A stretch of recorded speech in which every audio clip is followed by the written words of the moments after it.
తప్పులూరు గురించి కాదు ఓడగొట్టింది ప్రజలు. 10 సంవత్సరాలు చూసిండ్రు వాళ్ళు. వీళ్ళిచ్చిన హామీలు చూసి. ఇప్పుడు ఈరోజు మనము రైతులను పోయి అడగండి. మీరు రైతులు ఎందుకు వేసిండ్రా ఓటు? మరి ఇంత మంచి పంటలు పండినాయి. మీ భూమి విలువ పెరిగింది. మీరు ఈరోజు మీరు ఎందుకు ఓటు చేసి అడగండి మీరు. గ్రామాలకు పోయి అడగండి. గ్రామాలకు ఇప్పుడు రైతు సంబరాలు చేస్తున్నారు కదా! గ్రామాల సంబరాలు చేయమని చెప్పండి. ప్రజలకి పిలిపివ్వండి. రైతులు సంబరాలు చేసుకోండి మీరే అని చెప్పండి.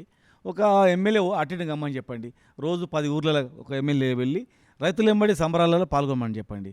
ఆయన నియోజకవర్గంలో 100 గ్రామాలుంటే ఒక వారం రోజులలో డైలీ ఒక 10 గ్రామాలు అటెండ్ అయ్యి వరొచ్చలో పాల్గొనమని చెప్పండి.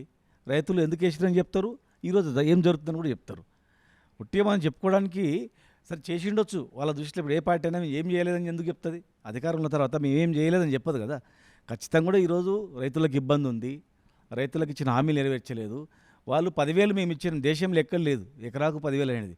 వీళ్ళు 14,000 ఇస్తామనగానే ఈ జనరల్గా సహజంగా రైతులు వాళ్ళ బాగోలు చూసుకుంటారు. అరే 10 ఏళ్ళు వేసినాం కదా, ఇంకోసారి వేస్తాం చూద్దాం వీళ్ళు ఇంకెక్కువ ఇస్తారు కదా ఆశతో వేసింది తప్ప ఏదో మేము అందుబాటులో లేమని కాదు. రైతులకు అందుబాటులో ఏం కావాలి? రైతు ముఖ్యమంత్రి అందుబాటులో ఉండాలనా? లేకపోతే రైతులకు అందుబాటులో ఏం కావాలి? రైతుకు కరెంటు అందుబాటులో ఉండాలి. గిట్టుబాటు ధర ఉండాలి, అందుబాటులో ఉండాలి. రైతుకు ఇంత సాయం కావాలా? వ్యవసాయానికి పెట్టుబడి కావాలా?